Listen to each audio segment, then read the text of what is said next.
Different kinds of samadhi. Master. Sir, please describe samadhi to us. Pundit. There are two kinds of samadhi. Savakalpa and nirvikalpa. In nirvikalpa samadhi, the functioning of the mind stops altogether.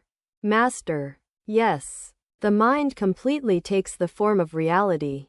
The distinction between the meditator and the object of meditation does not exist. There are two other kinds of samadhi, Chaitanya and Jada. Narada and Sukadeva attained Chaitanya samadhi. Isn't that true, sir? Pundit. Yes, sir, that is so. Master. Further, there are the Unmana samadhi and the Sthita samadhi. Isn't that true, sir? The Pundit remained silent. He did not venture an opinion. Master. Well, sir, through the practice of japa and austerity one can get occult powers, such as walking on the water of the Ganges. Isn't that true? Pundit. Yes, one can. But a devotee doesn't want them. The conversation continued for some time. The Pundit said he would visit the master at Dakshineswar the next Ekadasa day. Master. Ah, your boy is very nice. Pundit. Well, revered sir, all this is transitory. It is like the waves in a river, one goes down and another comes up. Master. You have substance in you. After a few minutes the Pundit saluted Sri Ramakrishna. He said, I shall have to perform my daily devotions. Please let me go. Master. Oh, sit down. Sit down. The Pundit sat down again. The conversation turned to Hatha Yoga. The Pundit discussed the subject with the master in Hindustani. Sri Ramakrishna said, yes, that is also a form of austerity. But the Hatha Yogi identifies himself with his body. His mind dwells on his body alone. The Pundit took leave of the master. Sri Ramakrishna conversed with the Pundit's son.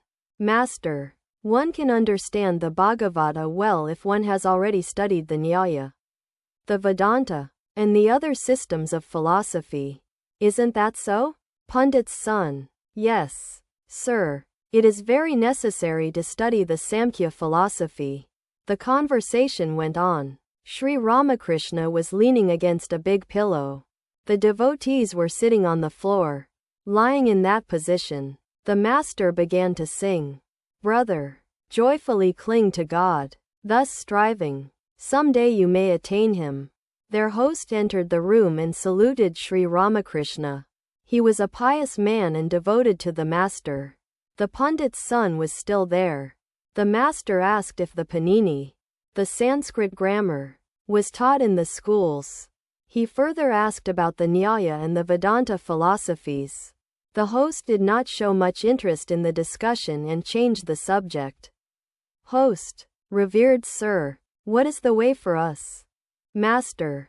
Chanting the name and glories of God, living in the company of holy men, and earnestly praying to God. Host. Please bless me, sir, that I may pay less and less attention to worldly things. Master. Smiling. How much attention do you give to the world? 50%? Quote. Laughter. Host. You know that, sir, we cannot achieve anything without the grace of a holy person like yourself.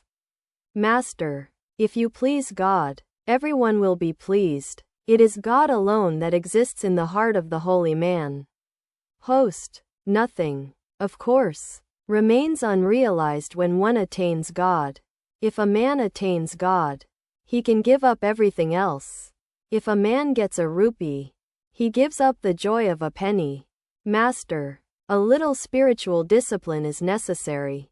Through the practice of discipline one gradually obtains divine joy. Suppose a jar with money inside is hidden deep under the earth and someone wants to possess it. In that case he must take the trouble of digging for it. As he digs, he perspires. After much digging the spade strikes the metal jar. He feels a thrill at the sound. The more sound the spade makes, striking against the jar, the more joy he feels. Pray to Rama. Meditate on him. He will certainly provide you with everything. Host. Revered sir, You are Rama himself. Master. How is that? The waves belong to the river. Does the river belong to the waves? Host. Rama dwells only in the hearts of holy men. He cannot be seen in any other way. There is no incarnation of God at the present time. Master. Smiling. How do you know there is no divine incarnation? The host remained silent. Master. All cannot recognize an incarnation. When Narada visited Rama, Rama prostrated himself before Narada and said, "We are worldly creatures. How can we be sanctified unless holy men like you visit us?" Further, Rama went into exile in the forest to redeem his father's pledges. He saw that, since hearing of his exile, the rishis of the forest had been fasting. Many of them did not know that Rama was none other than the Supreme Brahman. Host. You too are that same Rama. Arati Master. For heaven's sake, never say that. As Sri Ramakrishna spoke these words, he bowed down to the host and said, with folded hands, that Rama dwells in all beings. He exists everywhere in the universe. I am your servant. It is Rama himself who has become all men, animals, and other living beings. Host. But sir, we do not know that. Master. Whether you know it or not, you are Rama. Host. You are free from love and hatred. Master. How so? I engaged a carriage to bring me to Calcutta and advanced the coachman 3 annas. But he didn't turn up. I became very angry with him. He is a very wicked man. He made me suffer a lot. Sri Ramakrishna was resting. The Marwari devotees had been singing bhajan on the roof. They were celebrating the Krishna festival. Arrangements had been made for worship and food offering. At the host's request, the master went to see the image. He bowed down before the deity. Sri Ramakrishna was profoundly moved as he stood before the image. With folded hands he said, "O Govinda, thou art my soul. Thou art my life. Victory to Govinda. Hallowed be the name of Govinda. Thou art the embodiment of Satchidananda. O Krishna. Ah, Krishna. Krishna is knowledge. Krishna is mind. Krishna is life. Krishna is soul. Krishna is body. Krishna is caste. Krishna is family. O Govinda, my life and soul." Uttering these words, Sri Ramakrishna went into samadhi. He remained standing. Ram Chatterjee supported him. After a long time the master regained consciousness of the world. The Marwari devotees were about to take out the image. The offering of food was to take place outside the room. The master joined the procession of devotees. The food was offered within music. Sri Ramakrishna fanned the image. Then began the ceremony of feeding the Brahmins. They were seated on the roof. The master and his devotees also partook of the prasad. Sri Ramakrishna took leave of the host. It was evening and the street was jammed as before with people and vehicles. He said, "Let us get out of the carriage. It can go by a back street."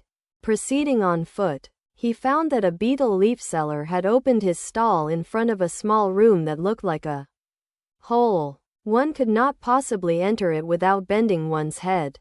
The master said, "How painful it is to be shut in such a small space." That is the way of worldly people, and they are happy in such a life. The carriage came up after making the detour. The master entered it with Baburam M. and Ram Chatterjee. The younger Gopal sat on the roof of the carriage. A beggar woman with a baby on her arm stood in front of the carriage waiting for alms. The master said to M, "Have you any money?" Gopal gave her something. The carriage rolled along Burra Bazaar. Everywhere there were signs of great festivity. The night was dark but illuminated with myriads of lights. The carriage came to the Cheetpur road, which was also brightly lighted. The people moved in lines like ants. The crowd looked at the gaily decorated stores and stalls on both sides of the road. There were sweetmeat store and perfume stalls. Pictures, beautiful and gaudy, hung from the walls. Well-dressed shopkeepers sprayed the visitors with rose water. The carriage stopped in front of a perfume stall. The master looked at the pictures and lights and felt happy like a child. People were talking loudly. He cried out, "Go forward! Move on!" He laughed. He said to Baburam with a loud laugh, "Move on! What are you doing?"